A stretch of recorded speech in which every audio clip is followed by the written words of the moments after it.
자, 우리 멋진 태영아 랩런트들, 또 우리 조부모님들, 또 엄마 아빠 지난 한 주간 잘 지내셨나요? 네. 아유, 우리 랩런트들이 목소리가 점점 가면 갈수록 얼마나 씩씩해지는지 하나님이 너무너무나 기뻐하시고 또 엄마 아빠가 볼 때마다 정말 기쁘실 거예요. 그리스도의 날에 자랑거리가 있게 하라고 말씀하셨는데 귀한 자녀들이 볼 때마다 하나님 앞에 그리스도의 날에 자랑거리가 되도록 양육하시는 우리 모든 부모님과 조부모님들 되시기 바랍니다. 우리 다 같이 한번 신앙 고백 한번 해보도록 합시다. 자, 시작. 주는 그리스도시요 살아계신 하나님의 아들이십니다. 아멘. 자, 우리가 지난주에 마무리하면서 자녀 때문에 우리가 고생하는 것이 아니라 우리 자녀들이 내 품에 있는 덕분에 우리가 정말 축복받은, 그래서 우리 부모님들에게 미션을 드렸죠. 한 주간 동안 아이 덕분에 축복받은 그 내용들을 한번 기록을 해 보셨나요? 생각만 해도 자녀들을 볼 때마다 너 때문에 나는 고통받고 힘든 것이 아니라 너로 인하여서 내 덕에 엄마가 이렇게 축복을 받았단다. 엄마가 늘 이 가슴을 가지고 자녀들을 양육한다면 자녀들에게 있어서 어떤 모습이 나올지라도 그것이 기쁨이 될 것이고요. 늘 즐거움이요. 또 하나님 앞에 감사거리가 될 것입니다. 그래서 이 작은 실천이 사실은 조금씩 모이면요. 큰 기적과 큰 은혜가, 그리고 그런 모든 것들이 응답으로 올 수밖에 없죠. 한 주간 동안만 우리가 내 아이 덕분에가 아니라 평생에 자녀 덕분에 내가 복을 받았음을 날마다 고백하시는 우리 모든 가정들이 되었으면 합니다. 한국인들의 그 자녀들의 교육비 지출은요, 가히 세계의 최고 수준이라고 합니다. 어린 시절부터 우리는 굉장히 일찍 아이들을 사회로 내보내죠. 그래서 사회생활을 일찍 하고 교육기관을 우리가 일찍 맡기면 아이들의 어떤 지적인 능력 발달이나 사회적인 발달들은 빨리 습득하고 많이 이루어질 줄은 모르지만 사실은 우리가 놓치고 있는 한 가지가 있습니다. 교육학자 테일러 박사는 어린이와 청소년들에게 영향을 미치는 그 90%는 부모라고 했습니다. 나머지 10%는 사회에서 영향받은 것들이 자녀들과 그 청소년들에게 영향을 미친다고 했죠. 그래서 결정적으로 자녀의 그 장래를 결정하는 것이 어떤 사회나 교육기관이 아니라 부모가 바로 자녀의 그 미래, 장래에 결정적인 영향을 준다고 말하고 있는 것입니다. 탈무드에도 이런 글이 있습니다. 하나님은 직접 모든 아이들에게 갈 수 없기 때문에 아버지와 어머니를 보내주신 것이다. 자녀들에게 있어서 하나님처럼 능력자로 바라보고 있는 이 시기에 우리의 자녀들에게 부모의 역할은 굉장히 중요할 것입니다. 그래서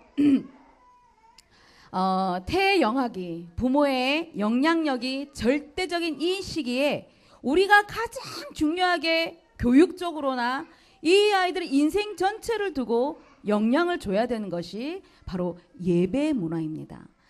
예배 속에서 이 아이들이 하나님을 사랑하는 방법을 배워가고 예배 속에서 이 어린 아이들이 인생을 만들어 가도록 우리는 양육해야 되는 것이죠. 그래서 오늘도 예배를 통해서 우리 자녀들이 하나님의 최고의 사랑을 알아갈 수 있도록 가르치시고 하나님이 주시는 말씀을 통하여서 최고의 은혜를 누리시는 그런 축복이 우리 모든 가정들에게 있기를 바랍니다. 첫 번째로 생명 되신 예수님입니다. 예수님께서 이제 십자가 지시기 전에 마지막 만찬장에서 제자들에게 이제 내가 너희들을 떠날 것이라고 말씀하셨죠. 이 말씀을 들은 제자들이 예수님이 떠나가신다고 하니까 이제 두려움에 근심하고 염려하는 것이었죠. 그런데 예수님께서는 두려워하지 말고 근심하지 말고 하나님을 믿으니까 또 나를 믿으면 된다. 그리고 내가 지금 가는 것은 너희들의 거처를 예비하러 가는 것이고 내가 다시 와서는 너희가 내가 있는 곳에 이제 있게 하려고 함이라, 이런 말씀을 주셨습니다.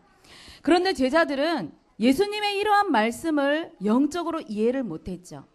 예수님의 제자 중 도마라는 사람이 주님이 어디로 가시는지 우리가 알지 못하는데 그 길을 어떻게 우리가 알겠습니까? 이런 질문을 하죠.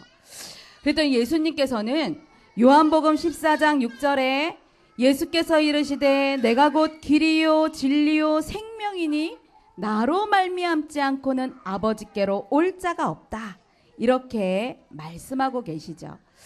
이 말씀은 바로 오직 예수만 믿어야 되는 유일한 해답이요, 성경 66권의 가장 핵심이라고 하는 말씀인 것이죠.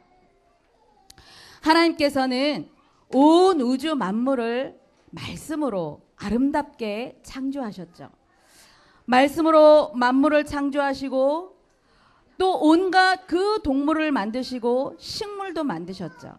그리고 가장 중요한 하나님의 형상대로 사람을 만드시고 사람만 영적인 존재로 하나님이 창조하셨죠. 그리고 이 사람에게만 하나님이 만드신 온 우주 만물을 다스리는 그 특권을, 누리는 그 축복을 허락하셨던 것입니다. 그리고 이 축복을 영원히 누리는 그 방법은 하나님의 절대적인 약속, 선악을 알게 하는 열매만큼은 먹지 않는 것이었죠. 그런데 눈에 보이지 않는 사단에게 속아서 이 열매를 먹는 순간에 우리 인생에게는 문제가 시작되었죠. 하나님을 떠났고 죄 가운데 빠져서 영원히 멸망길로 갈 수밖에 없는 것이 우리의 인생길이었습니다.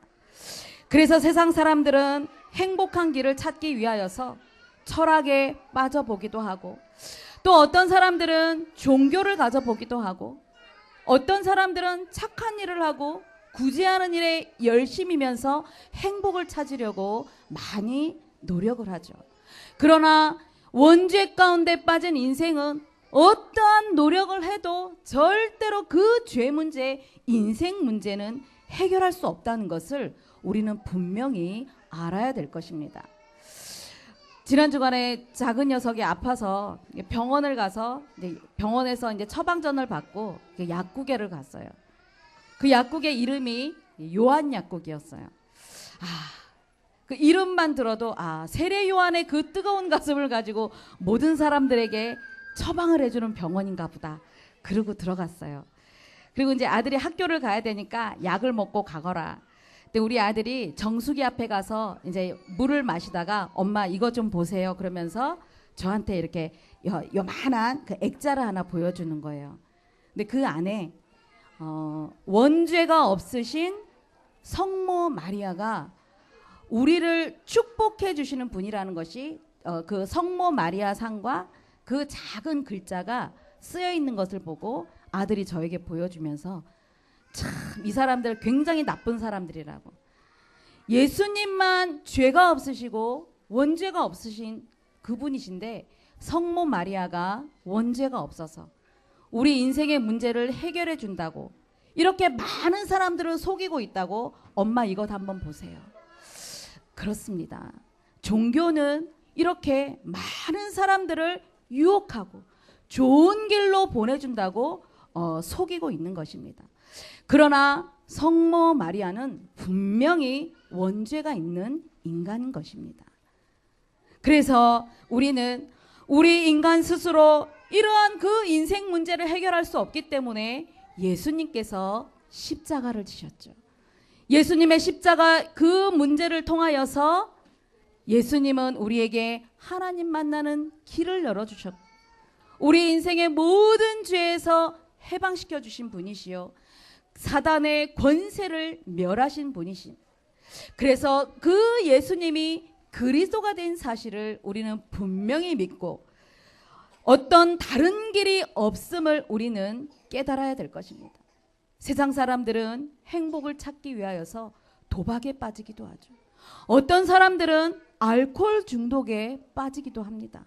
잠시 잠깐은 자신의 모든 그 아픔을 잊어버릴 수는 있지만 영원한 원죄의 문제는 해결될 수 없음을, 그래서 다른 길이 없다는 것을 예수님은 알려주시는 것입니다. 태학의 영아 시간표에 인생을 시작하는 이 시점에서 우리 부모님들의 가장 중요한 사명이 뭐냐? 바로 우리 귀한 자녀들에게 인생의 길을 알려주는 것입니다. 예레미야 애가 4장에 보니까 젖먹이가 영적으로 갈급해 있고 목말라 하는 이 현장에 다른 것이 아니라 영의 양식이 필요하고 영의 음료가 필요하다는 것을 말씀하고 있는 것이죠. 대영아 시간표에 다른 것을 주어서는 절대로 안 되는 것입니다. 우리 부모님들이, 우리 조부모님들이 그 가슴에 예수님 이외에는 절대 다른 인생길이 없다는 것을 마음에 품으시고 귀한 자녀들에게 날마다 그 인생길을 알려줘야 되는 것입니다. 예레미야 4장에 보면 어미 품에서 영의 양식을 먹지 못해서 혼이 줄여 죽었다고. 우리 부모님들 품 안에서 이 아이들이 다른 시설기관에서 혼이 줄여 죽은 것이 아니라 부모 품에서 영의 양식을 먹지 못하여 혼이 줄여 죽었다고 말씀하고 있는 것입니다. 우리 부모님들과 주부모님들 그 가슴에 무엇을 품고 계십니까? 이 아이의 인생길에 다른 길은 없다는 것을 분명히 품으시면서 우리 귀한 자녀들에게 길이요 진리요 생명 대신 그 예수 그리스도를 날마다 전달하시는 그런 축복이 있기를 바랍니다. 구약시대에도 예수님께서 분명히 인생길을 알려주셨는데 이스라엘 민족들이 다 놓쳤죠. 놓치는 그 순간에 전쟁을 통하여서 노예가 되어지고 포로가 되어지는 엄청난 고통을 겪게 된 것입니다. 인생의 가장 기본을 형성하는 태학의 영아 시간표에 이 아이들의 인생길을 몰라서 방황한다면 이 아이들은 청소년기를 거치고 어른이 되어서도 끊임없이 이 흑암이 깔아놓은 문화의 노예가 될 수밖에 없고 방황하는 인생이 된다는 것입니다. 그래서 우리 부모님과 우리 모든 조부모님들이 날마다 이 아이의 인생길이 어떤 인생길로 걸어가야 되는지 가르쳐야 되는 것입니다. 그러니까 모세가 부모들에게, 그 기성세대들에게 신명기 6장 4절 9절에 보면 오직 하나인 유일한 하나님 그 여호와를 먼저 사랑하고, 그래서 우리 부모님들이 하나님을 먼저 사랑하고 그 사랑하는 가슴을 가지고 내 자녀들에게 부지런히 가르치라고 명령을 하고 있는 것입니다. 그래서 하나님을 사랑하는 그 가슴이 끊임없이 전달이 되어질 때에 이 아이들은 사상을 만들고 체질을 만들어서 완전히 어린 시절에 각인화시켜서 이 아이들이 성장하는 것입니다. 그래서 갈급해 있는, 가장 영적으로 갈급해 있는 태아 시간표, 영아 시간표에 우리 부모님들이 유일한 인생의 길을 날마다 이 아이들이 소유하고 걸어갈 수 있도록, 그래서 끊임없이 이 길 속에 창세기 3장에 영적인 문제가 치유되는 그 응답을, 그리고 흑암의 권세가 꺾이는 그 비밀을 날마다 이 아이들이 소유할 수 있도록 그렇게 길이요 진리요 생명 대신 예수 그리스도를 가르쳐서 하나님이 원하시는 가장 축복의 인생길을, 가장 성공의 인생길을 걸어가도록 양육하시는 우리 모든 가정들이 되시기를 바랍니다. 두 번째입니다. 이제는 예수님께서 생명을 주셨고 두 번째로는 우리에게 비전을 주셨죠. 예수님께서 제자들에게 비전을 심어주셨습니다.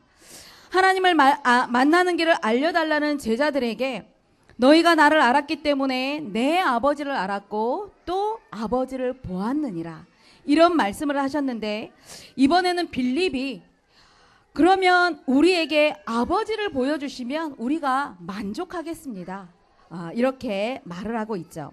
예수님께서는 나를 본 자는 아버지를 보았거늘 어떻게 또 아버지를 보여달라고 하느냐, 그러면서 요한복음 14장 10절에서 11절 말씀 보니까 내가 아버지 안에 있고 아버지는 또 나와 함께 하셔서 그의 일을 나를 통하여서 한다고 말씀하십니다. 그리고 정 믿지 못하겠다면 그가 행하신 그 일로 인하여서 너희들이 믿음을 가져라. 이런 말씀을 하고 계시죠. 예수님께서는 3년 동안의 사역 속에서 제자들과 많은 사람들에게 많은 기적과 그 표적을 보여주셨죠. 불치병자를 치유하기도 하시고 죽은 자를 살리기도 하시고, 그리고 어린 나이가 가지고 온 물고기 2마리와 떡 5개를 가지고 5,000명을 먹이는 그런 기적도 보여주셨습니다.